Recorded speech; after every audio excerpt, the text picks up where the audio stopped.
welcome to our Lunch and Learn today. I'm so excited to talk about a really relevant topic. The topic is how to own your day, how to really make the most of our day. I mean, sometimes we go through life, sometimes we go through our days, sometimes we go through work, and we're just kind of letting it hit us, and we're not necessarily intentional about, are we making the most out of this day? I mean, I know it may sound cliche to say, hey, live every day like as if it's your last, but I think sometimes we don't actually even think it to ourselves, are we living this day like as if it's the most productive way of ourselves? Are we living our life to the fullest? Are we doing the things that we're doing or that we need to do to put ourselves in the best position to thrive and succeed? Or are we kind of just like letting days accumulate for eventually something that might or might not happen? We've got a great guest speaker here today. His name's Ben Stein. Ben is the founder of Purpose Up. He's a leadership coach. Ben helps professionals and leaders adopt healthy habits that help leaders sustainably improve and substantially improve their performance. Ben, thanks for being here today. Garrett, it is my honor and pleasure to be here, and I'm super excited to have a fun interchange with you guys and talk about how people can really level up owning their days so they can have better weeks, months, and enjoy being more. Let's talk about that for a sec. What does it mean to own our day? What does it mean to do it? How can we go about owning our day? Or really, how can we know when we're not owning our day? So I think a good place to start is to check in with ourselves and ask ourselves a question: where is my vibrational energy right now? Is it low? Is it medium? Is it high? And when we're talking about owning our day, if we can manage to raise our vibrational level, the energy level at which we operate, then we can have a better time and enjoyment in executing whatever we're doing for the day. So the way I think about it, there's kind of like three main facets to owning your day. One is a powerful morning routine. Two is a journaling routine to center you. And finally, three is maximizing flow and deep work throughout your day. So that's kind of how I would talk about it at a very high level. What do you mean by vibrations? I think that's a really fascinating term. I don't know if everybody's well aware of what their vibration is. I think I intuitively, when I hear that word, I hear, am I on today or am I off today? Am I waking up, pep in my step, ready to rock, good to go? Am I hitting it all hard on all cylinders, or am I not? And sometimes I feel like it's up to happenstance. Sometimes I feel like I can get myself into that state of mind. But is that where you're going at when you say vibrations? Yeah, it is. So when we think about how we show up each day, we can either, first, we can react to the world, or we can choose to be a certain way. So one of the questions that's great to ask yourself each morning to your intention for the day is, who do I get to be today? And you get to think about those ways of being that you want to step into. So for me, it's confident, playful, it is joyful, and it is ask the question, how can I be in service of other folks? So how does that relate to our vibration? If we are in a reactive mode, for me, one of my default modes is anxious. So if I start to think about everything that could happen during the day, if I start to think about everything that I do, that can kind of get me a little bit stressed out. My heart rate goes up a little bit, and I tend to not be my most resourceful, and that vibration is a little bit lower. So if you think about humans each having a certain energetic frequency or wavelength, that's what I talk about this vibration at. And you know, when you see a charismatic person that is confident and exudes something, you're like, wow, I'm attracted to them.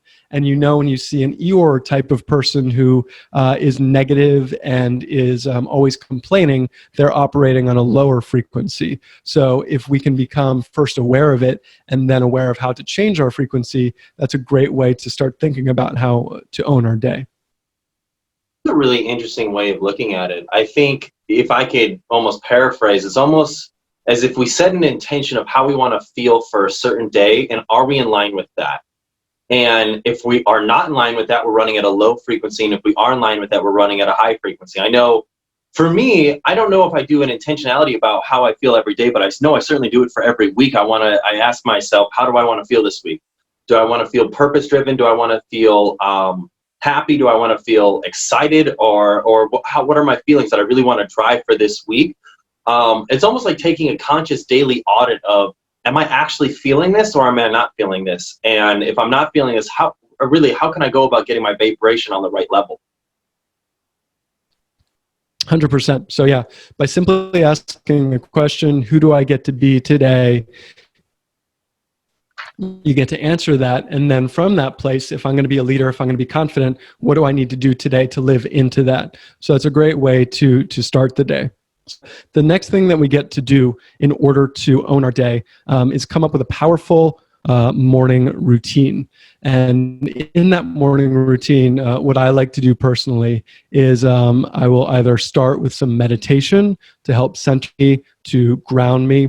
And then I'll do some, like I did this morning, some Wim Hof breathing. That is a great way. Breath work is a great way to raise your vibration as well. It gets your parasympathetic system relaxed.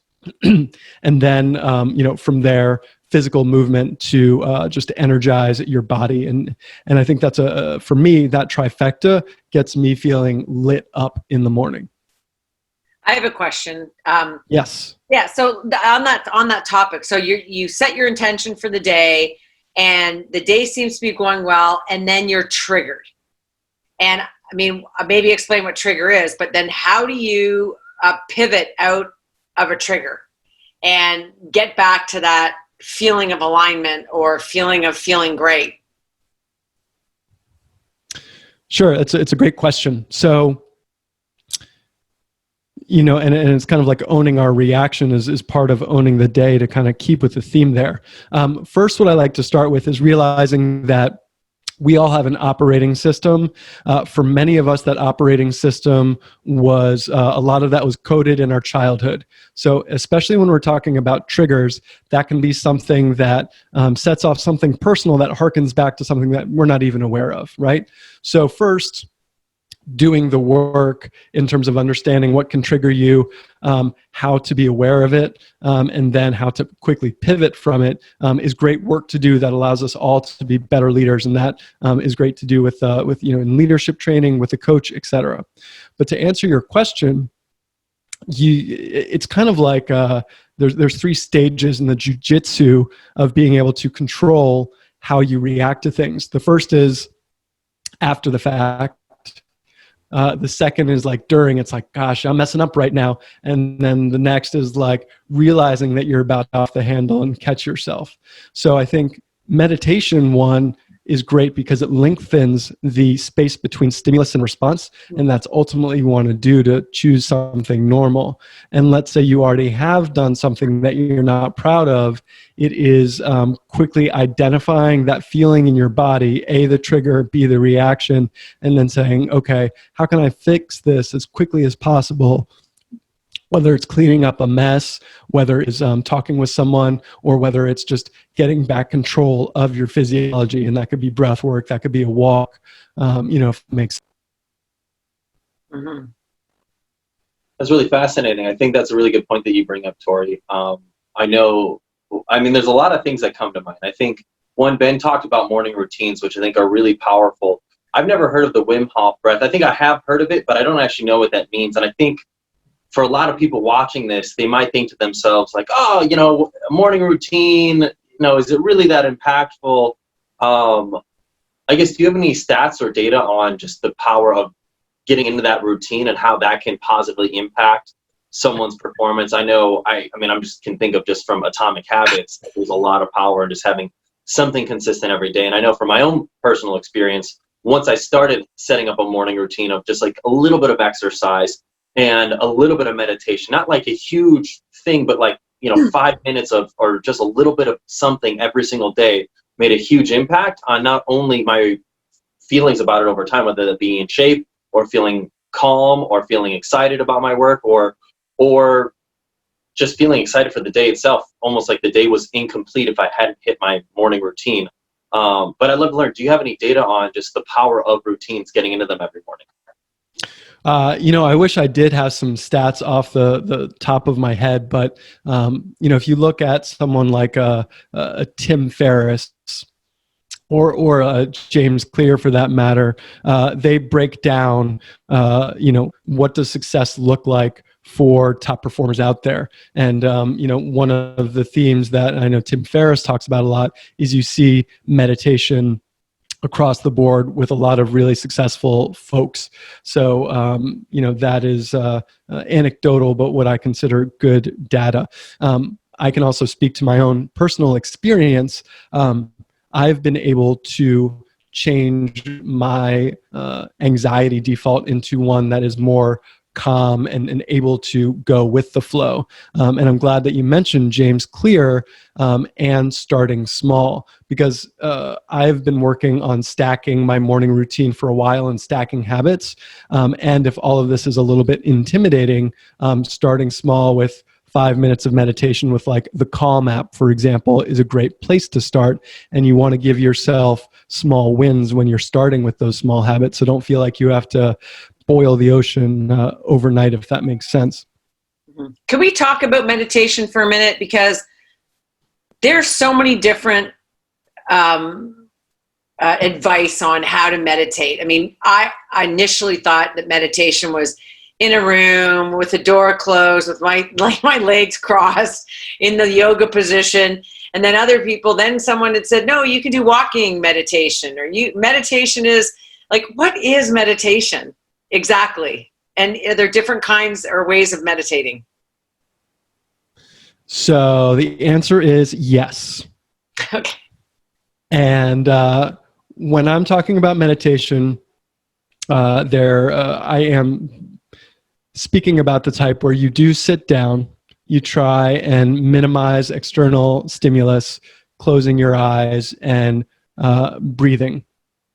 And there's lots of different ways that you can do that. And like you said, there's lots of activities that can be meditative, but like a walking meditation, and this kind of dovetails into another topic, which is flow, where we can almost in a meditative state, really wrapped up in an activity.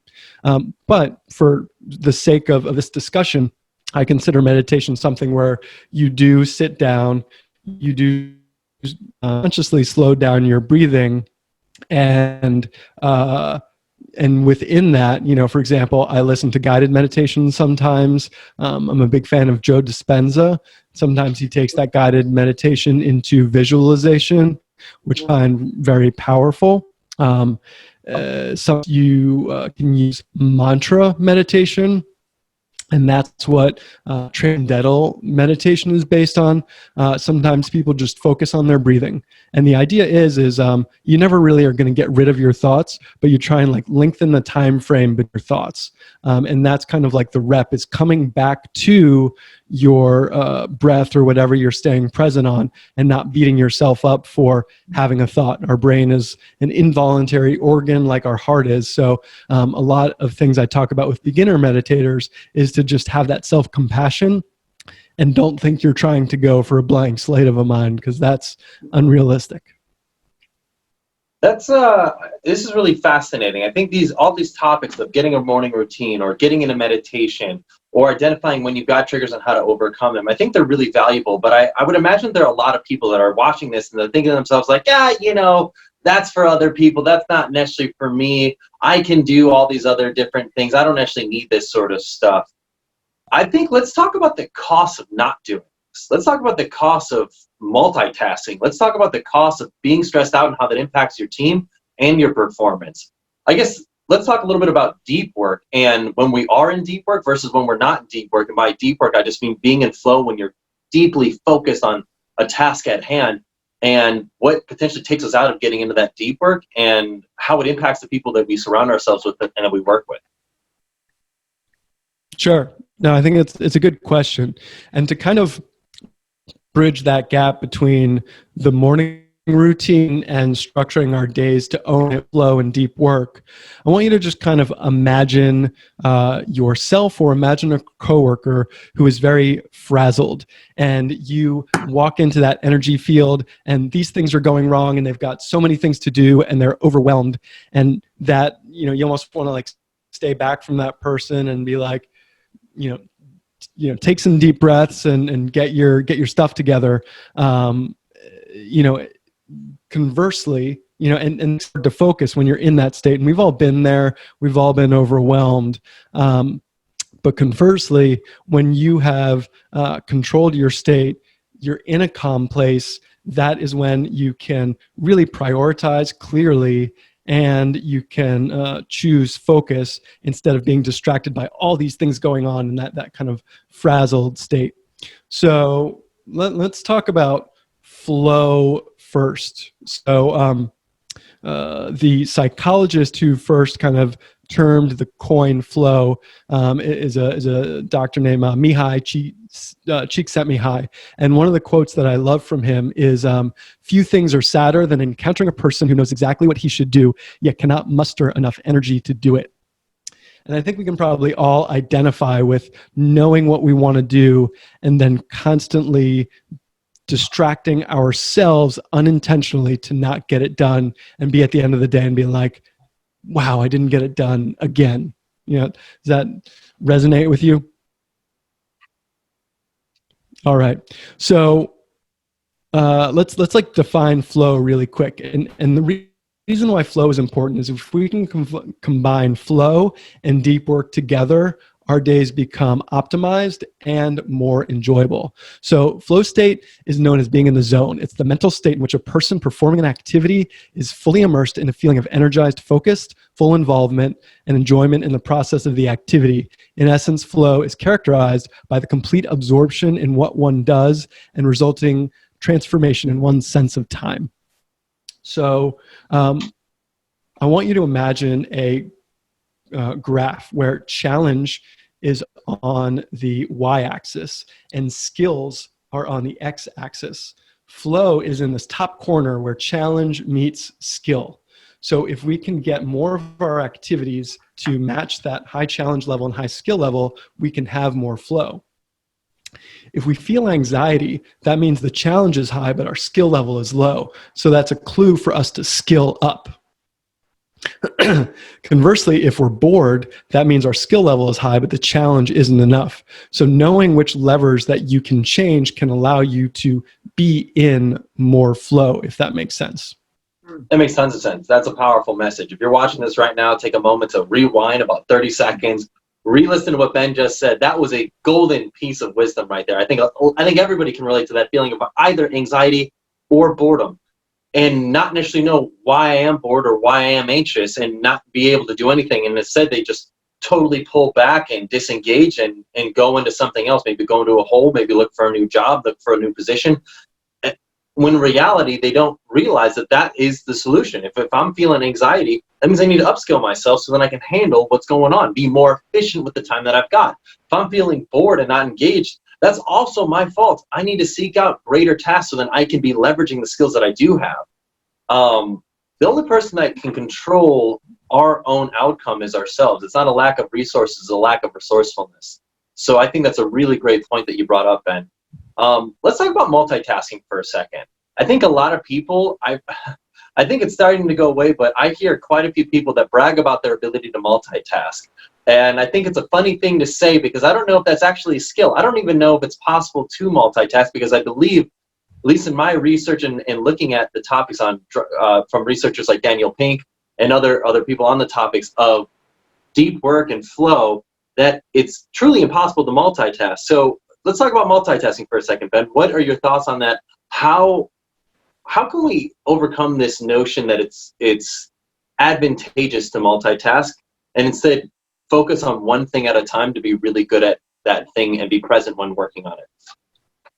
Sure. Yeah, it's a great question and it's a great topic to dive into. So I think, multitasking is a fallacy. I think what people are bragging about is their ability to switch tasks quickly, right? But that is not necessarily advantageous to them in the long run.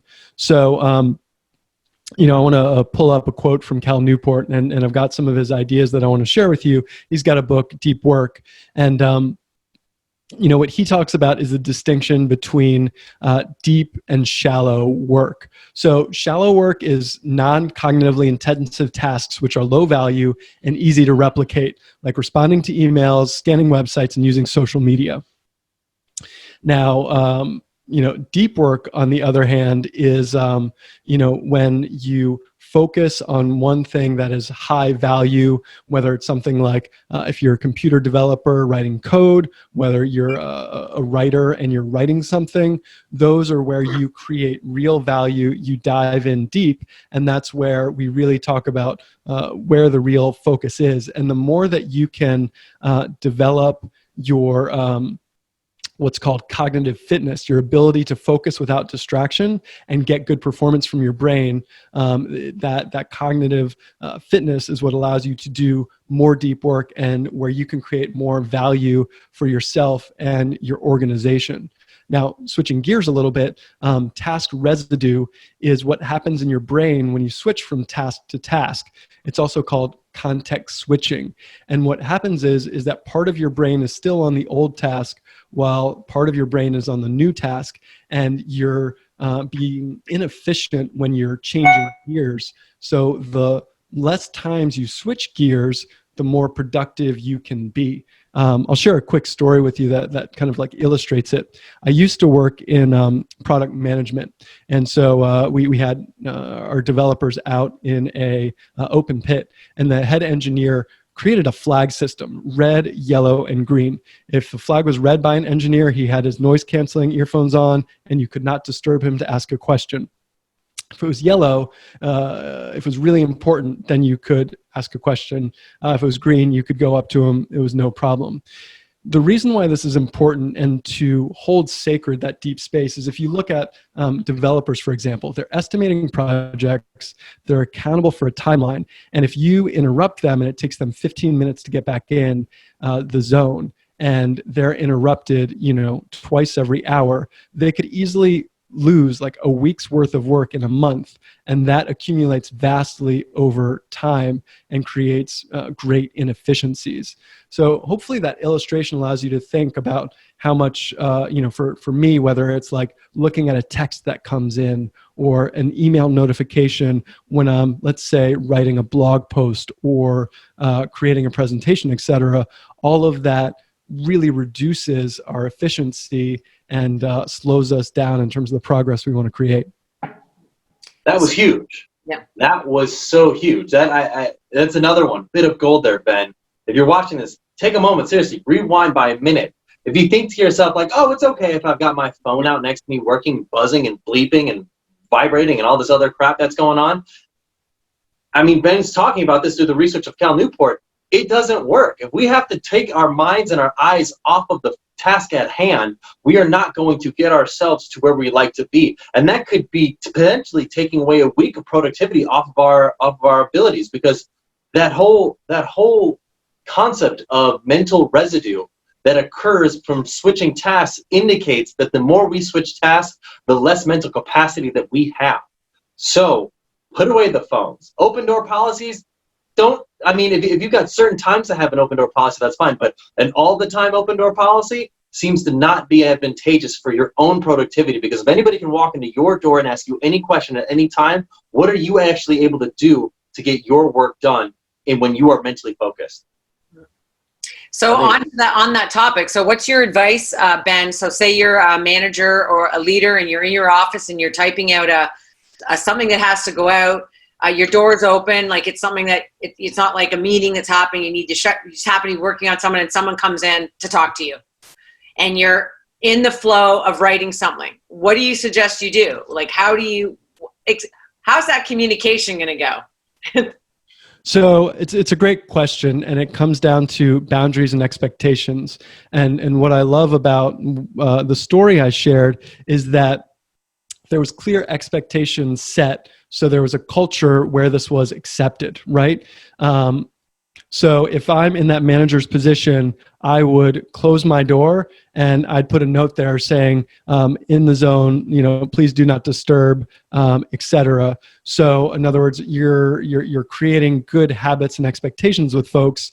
And if it's a new type of policy that you're trying to implement, making expectations clear across different departments and your different teammates that this is what we're trying to foster. This is why, so people get it and try to develop those new habits. But I think a lot of people worry about coming across like a jerk, but if you can put a barrier up and not put that on yourself and not take you out to explain that in the time, then you're ahead of the game.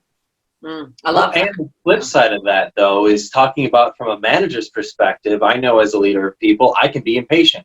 I can think, I want this information right now. It's because that's what it's on my mind right now. I've absolutely done this before. Oh, yeah. I need to, as a leader, be more conscientiously aware of my people and say, okay, is this the right time to ask this question? Is this the right medium to ask this question?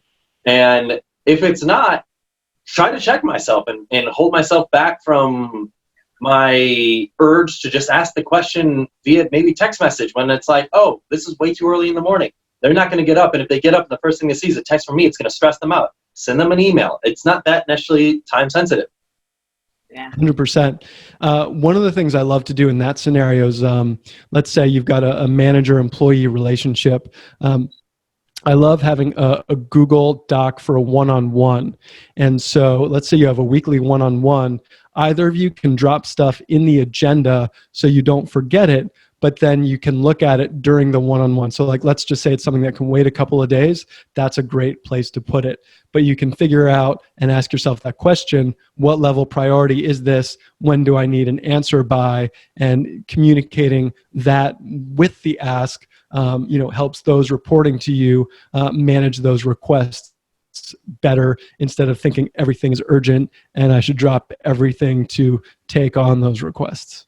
And maybe that, and I'm just on you're saying that, well, maybe that also requires a discussion is what is urgent, because there are times when there's something that is of urgency, and then you get to the point where you're like questioning whether it's urgent or not, right? So then you're stuck like stressing that it's urgent, and so maybe it's setting out your boundaries of, okay, these are the situations, or am I then diluting it? Or am I is that not a good idea?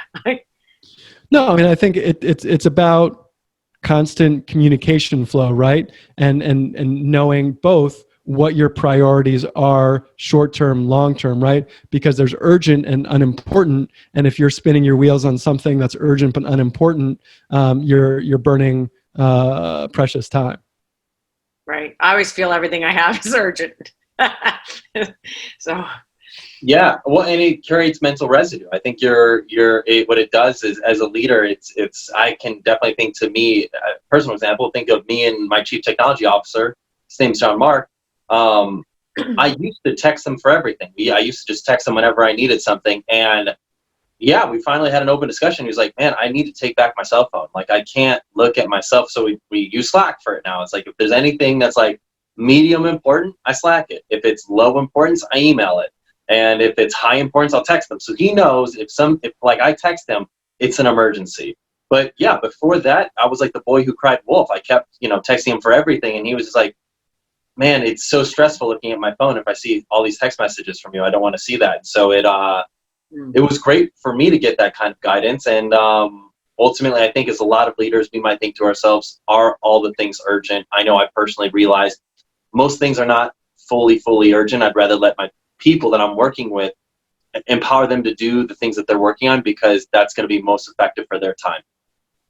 100%. And notifications take us away from what we're doing. And I wanted to touch briefly on the Social Dilemma documentary that's out on Netflix. I recommend it to everybody. But one of the points that it drives home is that the best engineering minds in the world are spending their energy trying to figure out ways to take us from what we're doing into their world, to spend time and attention there. And I know in the past 10 years, my cognitive fitness has declined because of my mobile addiction.